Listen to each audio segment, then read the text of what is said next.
চারদিকে রমজানের সুগন্ধ। এটা সাধারণ কোনো অনুভূতি নয়, এটা একটা সুন্দর অনুভূতি। রমজান, সেহারি, তারাবি, তাহাজ্জুদ, ইফতার।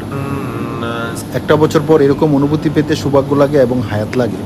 আলহামদুলিল্লাহ, আল্লাহ তাআলা আমাদের সবাইকে সবগুলো রোজা রাখার তাওফিক দান করুন। আল্লাহ আমাদেরকে এই রমজানের উসিলায় পরিবর্তন হওয়ার তাওফিক দান করুন, গুনাহমুক্ত জীবন দান করুন। আল্লাহ আমাদেরকে বুঝার এবং আমল করার তাওফিক দান করুন।